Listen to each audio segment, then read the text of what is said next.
എല്ലാവർക്കും എൻ്റെ വിനീത നമസ്കാരം. പ്രിയ കുടുംബാംഗങ്ങളെ, ഈ ഒരു സമയം എന്ന് പറഞ്ഞാൽ നമുക്കറിയാം, മഴയുടെ കാലഘട്ടമാണ്. മഴയും തണുപ്പും മാറി മാറി വരുന്ന ഒരു കാലഘട്ടം.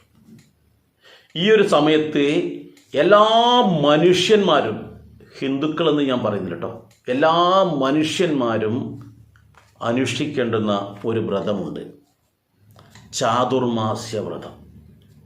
ഈ ചാതുർമാസ്യ വ്രതം നമ്മൾ നിർബന്ധമായിട്ടും അനുഷ്ഠിക്കാൻ തയ്യാറാവുകയാണെങ്കിൽ നമുക്ക് ജീവിതത്തിൽ ദുഃഖിക്കേണ്ടി വരില്ല. ഏത് പ്രയാസങ്ങളെയും തരണം ചെയ്യുവാനുള്ള ശക്തിയും നമുക്ക് കിട്ടും. ഈ വ്രതമെന്ന് കേൾക്കുമ്പോൾ പലർക്കും പേടിയാവും, എൻ്റെ ഭഗവാനെ വ്രതം എടുക്കാനൊന്നും നമുക്ക് കഴിയില്ല. പക്ഷേ ഇത് വളരെ സാധാരണക്കാരിലും സാധാരണക്കാരായ ആൾക്കാർക്ക് പോലും എടുക്കാൻ പറ്റുന്ന ഒരു വ്രതമാണ്. ചാതുർമാസ്യ വ്രതം എന്നാണ് പറയുക. അപ്പോൾ ഞാൻ നിങ്ങളോട് ചോദിക്കുന്നത്, എന്താണ് ചാതുർമാസ്യ വ്രതം? എപ്പോഴാണ് ഈ ചാതുർമാസ്യ വ്രതം ഉള്ളത്? എങ്ങനെയാണ് ഈ വ്രതം എടുക്കേണ്ടത്? ഇങ്ങനെ ഈ വ്രതം എടുക്കുമ്പോൾ ഉണ്ടാകുന്ന ഗുണങ്ങൾ എന്തൊക്കെയാണ്? നമ്മൾക്കറിയാം, ശിവരാത്രി വ്രതം നമ്മൾ കേട്ടിട്ടുണ്ട്, നവരാത്രി വ്രതം കേട്ടിട്ടുണ്ട്, ശ്രീകൃഷ്ണ ജയന്തിയുടെ വ്രതം കേട്ടിട്ടുണ്ട്, പ്രദോഷം കേട്ടിട്ടുണ്ട്, ഏകാദശി കേട്ടിട്ടുണ്ട്. അങ്ങനെ നിരവധി നവരാത്രി വ്രതങ്ങളും, അങ്ങനെ നിരവധി വ്രതങ്ങൾ നമുക്കിടയിലുണ്ട്. തിങ്കളാഴ്ച, ചൊവ്വാഴ്ച, ബുധനാഴ്ച, എല്ലാ തരത്തിലും വ്രതങ്ങളുണ്ട്. പക്ഷേ ഈ ചാതുർമാസ്യ വ്രതത്തിന് അതിൻ്റെതായ പ്രാധാന്യമുണ്ട്. ഒന്ന്, നമ്മുടെ ശാരീരികമായിട്ട് ഏറ്റവും ബലക്ഷയം ഉണ്ടാകുന്നൊരു സമയമാണ് ഇത്. ഈ സമയത്ത് തന്നെയാണ് ഇത് എടുക്കേണ്ടി വരുന്നത്. ജോലിയില്ലാതെ, അതുപോലെ സാമ്പത്തികമില്ലാതെ, രോഗങ്ങളും ദുരിതങ്ങളും കൊണ്ട് കഷ്ടപ്പെടുന്ന ഒരു സമയം എന്ന് വെച്ചാൽ ഇതിന് വേറൊരു കാര്യം കൂടിയുണ്ട്. ഈ ഹൈന്ദവ വിശ്വാസപ്രകാരം ഏറ്റവും പുണ്യമായ ഒരു കാലഘട്ടമാണ് ഈ ചാതുർമാസ്യം എന്ന് പറയുന്നത്. ഈ 4 മാസ കാലഘട്ടം എന്ന് പറയുന്നത് ഹൈന്ദവ വിശ്വാസികളെ സംബന്ധിച്ചിടത്തോളം ഏറ്റവും പുണ്യമായിട്ടുള്ളൊരു കാലഘട്ടമാണ് എന്ന് നമ്മൾ മനസ്സിലാക്കണം.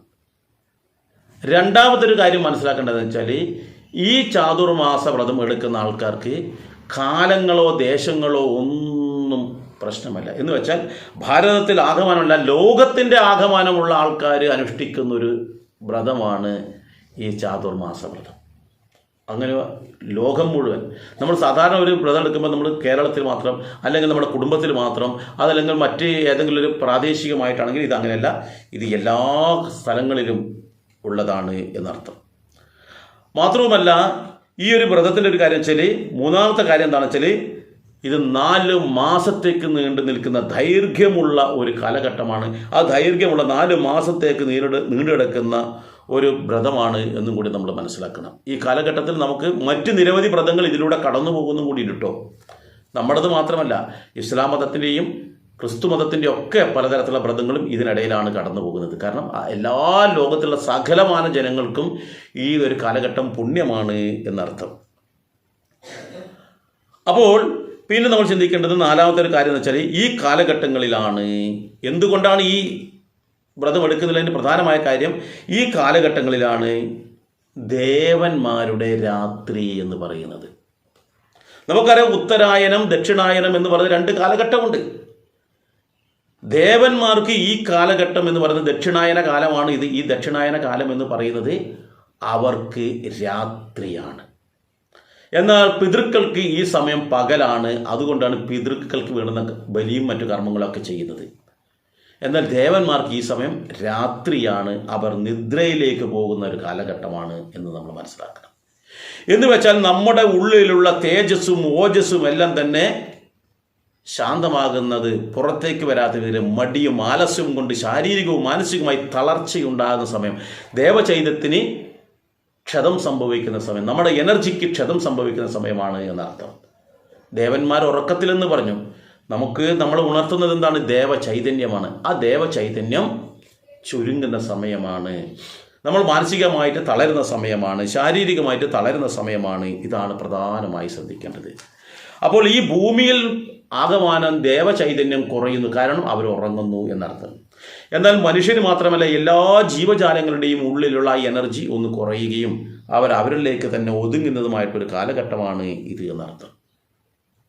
അതുകൊണ്ട് 5ാമത് ശ്രദ്ധിക്കേണ്ട എന്താണെന്നറിയോ? ഈ കാലഘട്ടങ്ങളിലാണ് ആത്മീയമായ സാധനകൾ നമ്മൾ ചെയ്യേണ്ടത്. അപ്പോൾ ഈ ആത്മീയമായ സാധനകളിൽ മുഴുകുന്ന ആൾക്കാർക്ക് പ്രാർത്ഥനയിൽ മുഴുകുന്ന ആൾക്കാർക്ക്, ദൈവികമായ ചിന്തയിലേക്ക് പോകുന്ന ആൾക്കാർക്ക് പാപങ്ങളെ ഇല്ലാതാക്കാൻ കഴിയുന്നു എന്ന് പറയുന്നു. അതോടൊപ്പം ആരോഗ്യത്തെ പുഷ്ടിപ്പെടുത്താനും കഴിയുന്നു. ഈ കാലഘട്ടത്തിൽ തന്നെയാണ് നമ്മൾ ആരോഗ്യരക്ഷയ്ക്കുള്ള മരുന്നുകളും ഔഷധങ്ങളും ഒക്കെ സേവിക്കുന്നത്. നമുക്കറിയാം ഈ കാലഘട്ടത്തിൽ കർക്കിടകം എന്നൊക്കെ നമുക്കറിയാം, ഒരുപാട് സുഖചികിത്സക്കായിട്ട് ആൾക്കാർ സമയം കണ്ടെത്തുന്നത്. കാരണം മാനസികവും ശാരീരികവുമായി തളരുന്ന സമയത്ത് അതിനെ പുഷ്ടിപ്പെടുത്താൻ, ആന്തരികമായിട്ടുള്ള പുഷ്ടിപ്പെടുത്താൻ വെച്ചാൽ മാനസികമായ പുഷ്ടിപ്പെടുത്തലിന് വേണ്ടി ആത്മീയമായ കാര്യങ്ങൾ ചെയ്യുമ്പോൾ ശാരീരികമായ പുഷ്ടിപ്പെടുത്തലിന് വേണ്ടി ഔഷധപരമായിട്ടുള്ള കാര്യങ്ങൾ ചെയ്യുന്നതും ഈ കാലഘട്ടത്തിലാണ് എന്ന് നമ്മൾ മനസ്സിലാക്കാം. ഇനി നമ്മൾ മനസ്സിലാക്കേണ്ടത് ഇതിൻ്റെ 6ാമത്തെ കാര്യമാണ്. ഞാൻ പറഞ്ഞു, ദേവന്മാരുടെ രാത്രികാലമായതിനാൽ അവർ ഈ സമയത്ത് യോഗനിദ്രയിലാണ് എന്ന് ഞാൻ പറയുന്നു. വിശ്വാസികളായ ആൾക്കാർ അങ്ങനെയാണ് വിശ്വസിക്കുന്നത്. ദേവന്മാരൊക്കെ യോഗനിദ്രയിലേക്ക് പോവുകയാണ്. അപ്പോൾ മനുഷ്യന്മാരെന്ത് ചെയ്യുന്നത്? അവരും ശാരീരികമായിട്ട് യോഗനിദ്രയില്ല. കൂടുതൽ സമയം കിടന്നുറങ്ങുന്ന ആൾക്കാരുണ്ടാവും. നല്ല തണുപ്പാണ്, ചുരുണ്ടും മരണ്ടും ഒക്കെ ഇങ്ങനെ കിടക്കും. ജോലിക്ക് പോകാൻ തന്നെ മടിയായിരിക്കും. പക്ഷെ ഗതികേട് കൊണ്ട് പലരും എഴുന്നേറ്റ് പോകുന്നതാണ്. ഒരു കാര്യം ചെയ്യാൻ ഒരു ഉത്സാഹവും ഉണ്ടാവില്ല. അപ്പോൾ നമ്മുടെ ഉള്ളിലുള്ള ആ ഈശ്വരീയ ചൈതന്യം ചുരുങ്ങുന്നതായിട്ട് നമുക്ക് തോന്നും എന്നർത്ഥം. അപ്പോൾ ഈ ഒരു കാരണത്താൽ മനുഷ്യന്മാർ ബാഹ്യമായിട്ടുള്ള എല്ലാ ആഘോഷങ്ങളെക്കാളും ആന്തരികമായിട്ട് ശുദ്ധീകരണത്തിനും ആത്മീയമായ ഉണർവിനും വേണ്ടി പ്രവർത്തിക്കുകയാണ് വേണ്ടത്. ഞാൻ പറഞ്ഞതിൻ്റെ പൊരുൾ മനസ്സിലായില്ലേ? എന്ന് വെച്ചാൽ നമ്മൾക്ക് ഈ കാലഘട്ടങ്ങളിൽ ക്ഷേത്രങ്ങളിൽ ഉത്സവാദി ചടങ്ങുകൾ നടത്താറില്ല. ക്ഷേത്രങ്ങളിലുള്ള ഉത്സവങ്ങൾ, തെയ്യങ്ങൾ, തിറകളൊന്നും ഈ കാലഘട്ടത്തിൽ ഉണ്ടാകാറില്ല എന്നർത്ഥം. കാരണം അതൊക്കെ അവരവിടെ തൽക്കാലം നിർത്തി. അതോടൊപ്പം നമ്മൾ മനുഷ്യന്മാരായ ആൾക്കാർ ആന്തരികമായിട്ട് ശുദ്ധി ചെയ്യാൻ വേണ്ടിയിട്ട് ഭക്ഷണവും മറ്റും ക്രമീകരിച്ച് അതൊക്കെ ശുദ്ധി ചെയ്ത് ആത്മീയത നമ്മുടെ ഉള്ളിൽ കൂടുതലായി കൊണ്ടുവരാൻ വേണ്ടി ശ്രമിക്കേണ്ടുന്നൊരു കാലഘട്ടമാണ്. എന്ന് വെച്ചാൽ ആത്മീയമായിട്ടും ശാരീരികമായിട്ടും തളരുന്ന മനുഷ്യനെ ഉണർത്താൻ വേണ്ടിയിട്ടാണ് ഈ പറയുന്ന ചാതുർമാസ വ്രതം അനുഷ്ഠിക്കുന്നത് എന്ന് വേണം നമ്മൾ മനസ്സിലാക്കാൻ. അപ്പോൾ എന്ത് വേണം?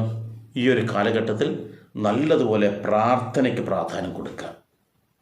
അതോടൊപ്പം തന്നെ വ്രതങ്ങൾ നമ്മൾ അനുഷ്ഠിക്കാം. ഇതിന് നമുക്ക് കൂടുതൽ ഗുണം കിട്ടും എന്നാണ് പറയുന്നത്. ഇവിടെ നമ്മളൊരു ഉദാഹരണം പറയാം. രാമായണത്തിൽ ബാലി എന്ന് പറയുന്നൊരു കഥാപാത്രമുണ്ട്. ആ ബാലിയെ ശ്രീരാമചന്ദ്രൻ വധിച്ച് പിന്നീട് രാവണവധത്തിന് മുന്നോടിയായിട്ട് ശ്രീരാമചന്ദ്രൻ എന്ത് ചെയ്യുന്നറിയോ? ചാതുർമാസ വ്രതം അനുഷ്ഠിക്കുന്നതായിട്ട് രാമായണത്തിൽ പറയുന്നുണ്ട്. 4 മാസക്കാലം ശ്രീരാമചന്ദ്രൻ പൂർണ്ണമായിട്ടും ധ്യാനത്തിലായിരുന്നു എന്നാണ് പറയുന്നത്, ഉപാസനയിലായിരുന്നു എന്നാണ് പറയുന്നത്. അതെന്തിനാ?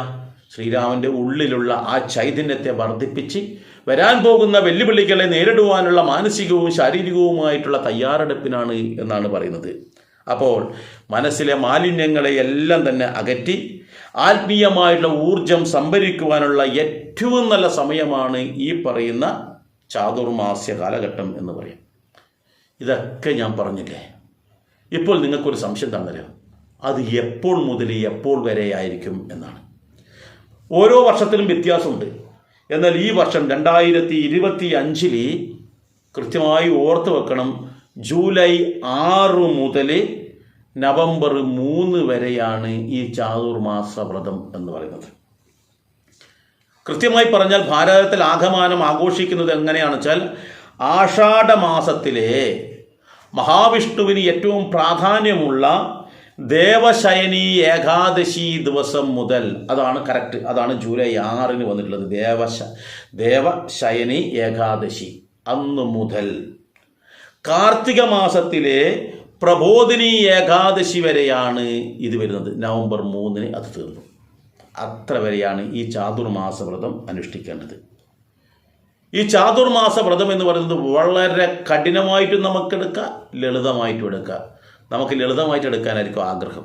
പക്ഷെ ആത്മീയമായ തലത്തിൽ കുറച്ചും കൂടി ഉയർന്ന ആൾക്കാർക്ക് കഠിനമായിട്ട് തന്നെ എടുക്കുന്നതാണ് ഉത്തമം. മടിയും ആലസ്യമൊക്കെ ഉള്ള എല്ലാവർക്കും ഇതെടുക്കാൻ പറ്റും. ലളിതമായിട്ടും നമുക്ക് കൈകാര്യം ചെയ്യാം എന്നനുസരിച്ച്, അത് നമ്മുടെ കഴിവിനനുസരിച്ച് നമുക്ക് ചെയ്യാം എന്നർത്ഥം. ഈ വ്രതത്തിൻ്റെ ഏറ്റവും പ്രധാനമായ ഘടകം എന്താണെന്നറിയോ? ഓരോ മാസത്തിലും ഓരോ തരത്തിലുള്ള ഭക്ഷണങ്ങൾ ഒഴിവാക്കുക എന്നുള്ളതാണ് ഏറ്റവും പ്രധാനമായിട്ടുള്ള ഘടകം. ഇന്ന മാസം ഇന്ന ഭക്ഷണം ഒഴിവാക്കണം പൂർണ്ണമായിട്ട്.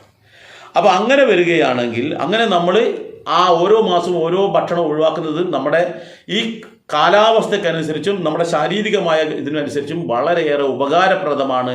അതുകൊണ്ട് തന്നെ ഈ ഒരു കാര്യം ചെയ്തത് ഏറെ പുണ്യകരവുമായിട്ടാണ് നമ്മൾ കണക്കാക്കേണ്ടത്. ഇനി 4 മാസം ഉള്ളത്.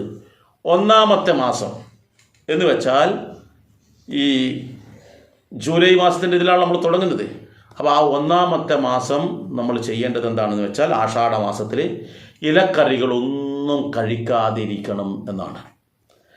ആ വ്രതത്തിന് ശാഖവ്രതം എന്നാണ് പറയുക. ഈ ഇലക്കറികൾ കഴിക്കാതെ ആ ഒരു മാസം നമ്മൾ കഴിച്ചു കൂട്ടുന്നതിന് ശാഖവ്രതം എന്ന് പറയും.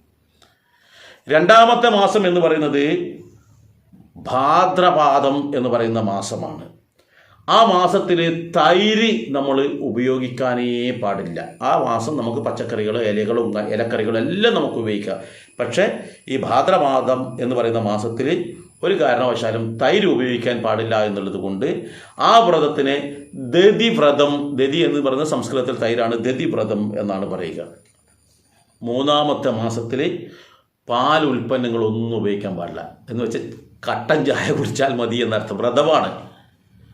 അപ്പോൾ പാൽ ഉൽപ്പന്നങ്ങൾ പൂർണ്ണമായിട്ടും ഒഴിവാക്കി ആ മാസം ക്ഷീരവ്രതം എന്ന് പറയുന്ന വ്രതമാണ് വരുന്നത്. അവസാനമായിട്ടുള്ള കാർത്തിക മാസത്തിൽ ഉഴുന്നു, പരിപ്പ്, ധാന്യങ്ങൾ, ഈ തരത്തിലുള്ള കാര്യങ്ങൾ, പ്രത്യേകിച്ച് ഉഴുന്നും പരിപ്പും ഒരു കാര്യവശാലും നമ്മൾ ഉപയോഗിക്കാൻ പാടില്ല. അപ്പോൾ അതിനെയാണ് ദ്വിദള വ്രതം എന്ന് പറയുന്നത്. അപ്പോൾ 4 മാസത്തിൽ ഏതൊക്കെ വസ്തുക്കളാണ് ഉപയോഗിക്കാൻ പാടില്ലാത്തതെന്ന് പറഞ്ഞു. അപ്പോൾ ഈ മാസം നമ്മൾ ഈ കാർത്തിക മാസമാണ് ഇവിടെ നമ്മൾ ഈ ഉഴുന്ന് ഉപയോഗിക്കുന്നില്ലെങ്കിൽ മറ്റുള്ള 3 മാസം നമുക്ക് ഉപയോഗിക്കാം, അതിന് തെറ്റില്ല കേട്ടോ.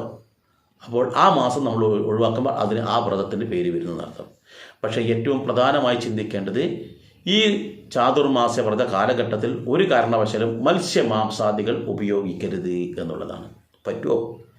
ശ്രമിച്ചു നോക്കുക. നിങ്ങൾക്ക് പറ്റുന്ന ആൾക്കാരെ പറ്റും പോലെ ചെയ്യുക എന്നർത്ഥം. എന്നാലേ നമുക്ക് ഔഷധവും മറ്റു കാര്യങ്ങൾ സേവിക്കുമ്പോൾ നമുക്കതിനനുസരിച്ച് ശരീരത്തിന് ഗുണം കിട്ടുകയുള്ളൂ. ഇനി നമ്മൾ ചിന്തിക്കേണ്ടതെന്ന് വെച്ചാൽ ഇവിടെ മത്സ്യമാംസാദികളും മാത്രമല്ല ലഹരി വസ്തുക്കളും ഉപയോഗിക്കാൻ പാടില്ല എന്ന് പറയുന്നുണ്ട്. അത് ഞാൻ വിട്ടുപോയതാണ്. പിന്നെ ഈ ചാതുർമാസ്യ വ്രതത്തിന് ശക്തി പകരാൻ, ആത്മീയമായി ശക്തി ഉണ്ടാക്കാൻ വേണ്ടിയിട്ട് പുണ്യഗ്രന്ഥങ്ങൾ പാരായണം ചെയ്യണം എന്നാണ് പറയുന്നത്. പുണ്യഗ്രന്ഥങ്ങൾ എന്ന് പറയുമ്പോൾ ഏറ്റവും പ്രധാനമായിട്ട് പാരായണം ചെയ്യാൻ നമുക്ക് പറ്റുന്നത് രാമായണം, ഭാഗവതം, ദേവീമാഹാത്മ്യം, ശിവപുരാണം, അതുപോലെ തന്നെ സഹസ്രനാമം, ദേവി ഭാഗവതം, ഇങ്ങനെയുള്ള എല്ലാ ഗ്രന്ഥങ്ങളും നമുക്ക് മാസം മാസം എന്ന രീതിയിൽ നമുക്ക് പാരായണം ചെയ്യാം. ഒരു ദിവസവും പാരായണം ചെയ്യാൻ പറ്റുമെങ്കിൽ അങ്ങനെ. ചാതുർമാസ കാലഘട്ടത്തിൽ ഏറ്റവും പ്രധാനമാണ് ഈ പാരായണം എന്നർത്ഥം. പിന്നെ ഒരു കാര്യം എന്താണെന്ന് വെച്ചാൽ ദാനധർമാദികൾ ചെയ്യണം എന്നുള്ളതാണ്.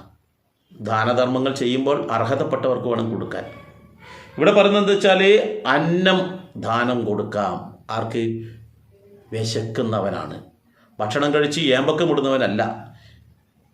ക്ഷേത്രങ്ങളിൽ അന്നദാനമുണ്ട് എന്ന് പറയുമ്പോൾ വന്നിട്ട് വീട്ടിൽ ഭക്ഷണം വെക്കാണ്ട് അമ്പലത്തിൽ ഭക്ഷണം കഴിക്കാൻ വേണ്ടി വരുന്ന ആൾക്കാരുണ്ട്. സപ്താഹങ്ങളോ മറ്റെന്തെങ്കിലും ഉണ്ടെങ്കിൽ ഉച്ചയ്ക്ക് ഒരു 12 മണിയാകുമ്പം അമ്പലത്തിലെത്തും, 1 മണിയാകുമ്പോൾ തിരിച്ചു പോകും. കാരണം ഭക്ഷണം കഴിഞ്ഞ് അന്നേരം തിരിച്ചു പോകും. അത്തരത്തിലുള്ള ആൾക്കാർക്കല്ല അന്നദാനം കൊടുക്കേണ്ടത്. ഭക്ഷണം കഴിക്കാൻ വകയില്ലാതെ ഒരു നേരത്തെ അന്നത്തിന് വേണ്ടി പാടുപെടുന്ന, സമൂഹത്തിൽ പട്ടിണി കിടക്കുന്ന ആൾക്കാർക്ക് നിങ്ങൾ അന്നം ദാനം നൽകിക്കഴിഞ്ഞാൽ, അർഹിക്കുന്നവർ ദാനം നൽകിക്കഴിഞ്ഞാൽ അത് ഏറ്റവും വലിയ പുണ്യമാണ്. അത് ഈ കാലഘട്ടത്തിൽ ചെയ്താൽ നന്നായിരിക്കും. അതോടൊപ്പം തന്നെ നമുക്ക് ചെയ്യാൻ പറ്റുന്നതാണ് വസ്ത്രങ്ങൾ ദാനം നൽകുക. മുഷിഞ്ഞ് നാറിയ വസ്ത്രമിട്ട് നടക്കുന്ന ആൾക്കാരുണ്ട്, കീറി പറഞ്ഞ് വസ്ത്രമിട്ട് നടക്കുന്ന ആൾക്കാരുണ്ട്. ഒരേ 1-2 വസ്ത്രമുണ്ടാവും, അതന്നെ കഴുകി അതന്നെ ഉണക്കി അത് തന്നെ ഇടുന്ന ആൾക്കാരുണ്ട്. ഈ കാലഘട്ടത്തിൽ വസ്ത്രം ഉണങ്ങിക്കിട്ടാൻ ബുദ്ധിമുട്ടാണ്. അപ്പോൾ അവർക്ക് വസ്ത്രങ്ങൾ നമ്മൾ ദാനം നൽകാം. പക്ഷേ ഉപയോഗിക്കാൻ പറ്റുന്ന വസ്ത്രമായിരിക്കണം. നമ്മൾ ഉപയോഗിച്ചിട്ട് ഇനി ഒന്നിനും കൊള്ളില്ല എന്ന് കരുതുന്ന വസ്ത്രം ആവരുത് എന്നർത്ഥം. അപ്പോൾ വസ്ത്രങ്ങൾ ദാനം നൽകുന്നത് ഏറെ പുണ്യകരമാണ് എന്നർത്ഥം. അതുപോലെ തന്നെ ഞാൻ നേരത്തെ പറഞ്ഞ ഒരു കാര്യമാണ് പാരായണം ചെയ്യണമെന്ന് പറയുന്നത്. അപ്പോൾ ആ പാരായണത്തിന് പറ്റുന്ന ഗ്രന്ഥങ്ങൾ നമ്മൾ ആർക്കെങ്കിലും ദാനം നൽകുന്നത് നന്നായിരിക്കും. വായിക്കാൻ മോഹമുള്ളവർക്ക് വേണം നമ്മൾ ദാനം നൽകാൻ. അല്ലാതെ വായിക്കാൻ താല്പര്യമൊന്നുമില്ല, അതാ ഈ രാമായണം നിൻ്റെ വീട്ടിൽ വെച്ച് കൊടുക്കണ്ട. പക്ഷെ വായിക്കാൻ താല്പര്യമുണ്ട്, എനിക്ക് രാമായണം വായിക്കണമെന്നുണ്ട്, പക്ഷേ എൻ്റെ വീട്ടിൽ രാമായണമില്ല, അവർക്ക് കൊടുക്കാം.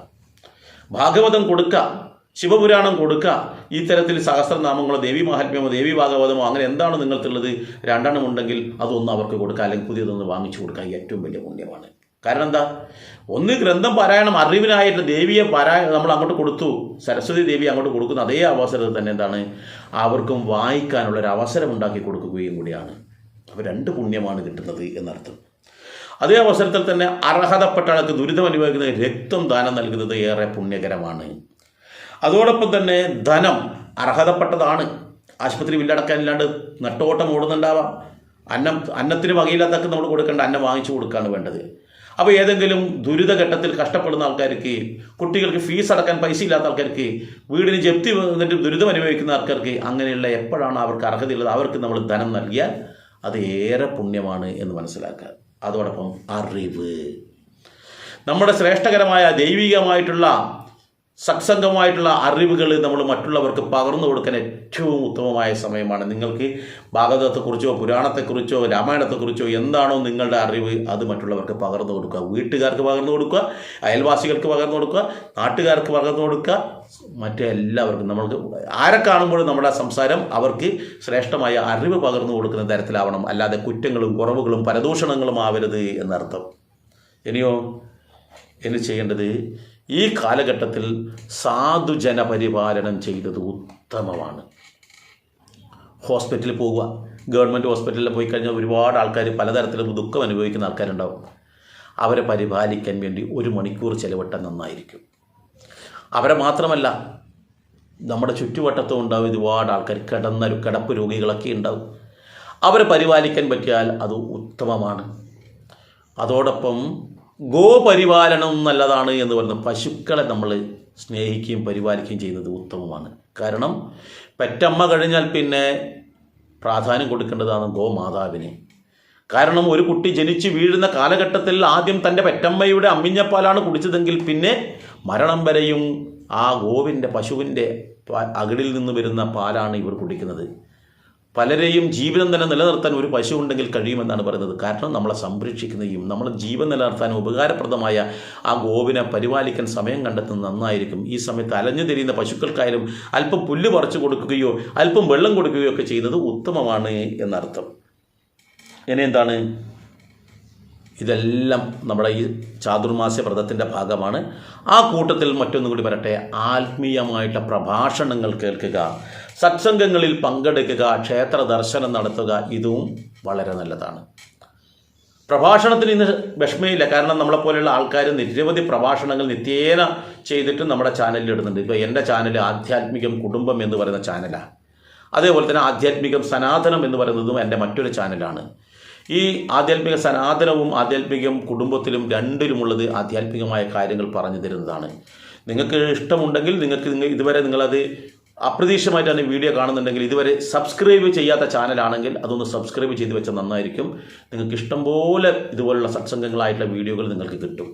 പലരും പറയും എനിക്ക് സബ്സ്ക്രൈബ് ചെയ്യാൻ അറിയില്ല എന്ന് പറയും. നമുക്ക് തൊട്ട് താഴെ സബ്സ്ക്രൈബ് എന്ന് ഇംഗ്ലീഷിൽ എഴുതിയിട്ടുണ്ട്, അവിടെ തൊട്ട് കൊടുക്കേ വേണ്ടു. ആ തൊട്ട് കൊടുക്കുമ്പോൾ തന്നെ അവിടെ ഒരു മണിയുടെ ചിത്രം വരും, അതുകൂടി തൊട്ട് കൊടുത്താൽ ഓക്കെ, നിങ്ങൾക്ക് പിന്നെ ഞാൻ ഇടുന്ന എല്ലാ വീഡിയോയും കിട്ടും.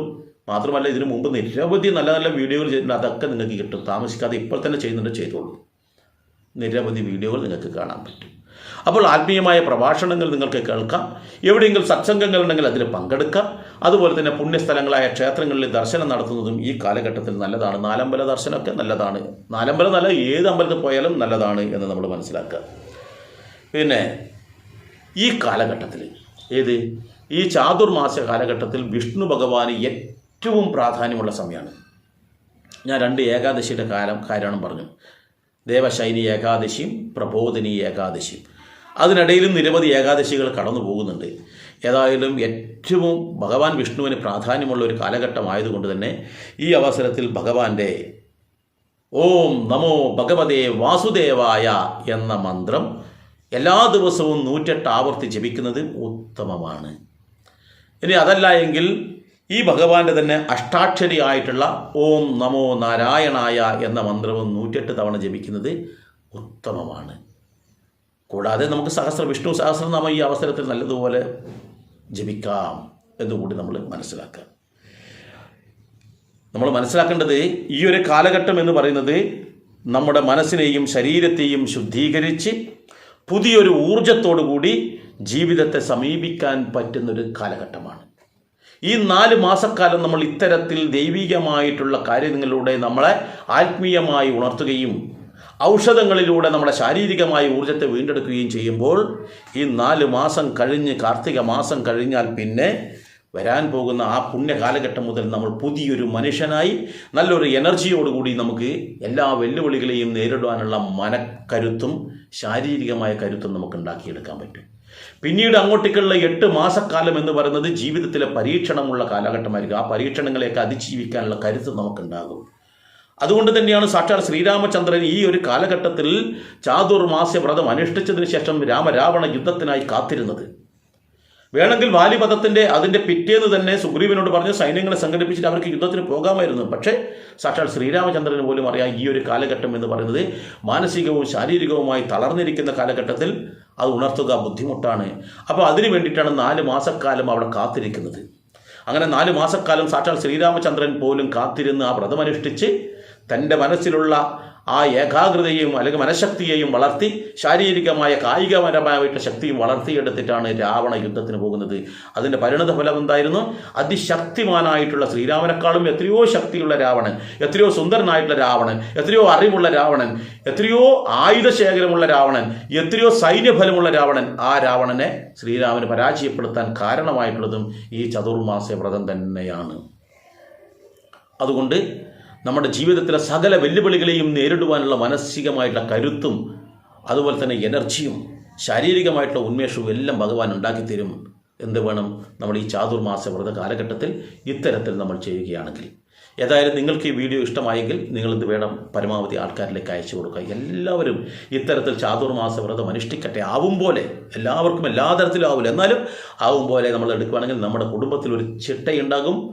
ഈ ചിട്ടയും ഈ ആചാരവും ഈ അനുഷ്ഠാനങ്ങളും ശ്രേഷ്ഠമാണെന്ന് നിങ്ങൾ തോന്നുന്നുണ്ടെങ്കിൽ മാത്രം നിങ്ങൾ സ്വീകരിക്കുക. നിങ്ങൾ ചെയ്യുന്നത് കണ്ടാലാണ് നിങ്ങളുടെ വരും തലമുറ, നിങ്ങളുടെ മക്കളും അവരുടെ മക്കളും ഇത് കണ്ടു പഠിക്കുക. കൊച്ചുമക്കളടക്കം അവരെല്ലാവരും ഉൾപ്പെടുത്തിക്കൊണ്ട് ചെയ്യുമ്പോൾ അവരും ഇത് കണ്ടുപഠിക്കും. നമ്മുടെ കുടുംബം സ്വർഗ്ഗതുല്യമായി തീരും. നമ്മുടെ കുടുംബത്തിൽ ആത്മഹത്യ ഉണ്ടാകില്ല. എല്ലാ പ്രശ്നങ്ങളും പരിഹരിക്കാനുള്ള മാനസികമായ കരുത്തുണ്ടാകുമ്പോൾ അവർക്ക് ആത്മഹത്യ ചെയ്യാൻ തോന്നില്ല. അതോടൊപ്പം അവരെല്ലാ വെല്ലുവിളികളെയും നേരിടുവാനുള്ള ഒരു കരുത്തിലേക്ക് അവർ ആർജിക്കുകയും ചെയ്യും. അതുകൊണ്ട് നിങ്ങൾ എന്ത് വേണം? പരമാവധി കുടുംബാംഗങ്ങളിലേക്ക് ഇത് അയച്ചു കൊടുക്കുക. ഇതോടൊപ്പം നിങ്ങളുടെ വിലയേറിയ അഭിപ്രായങ്ങൾ, സംശയങ്ങൾ ഈ കമൻറ്റ് ബോക്സിൽ രേഖപ്പെടുത്തുക. മറ്റൊരു വീഡിയോയുമായി ഞാൻ മറ്റൊരു അവസരത്തിൽ വരാം. എല്ലാവർക്കും നന്ദി, നമസ്കാരം.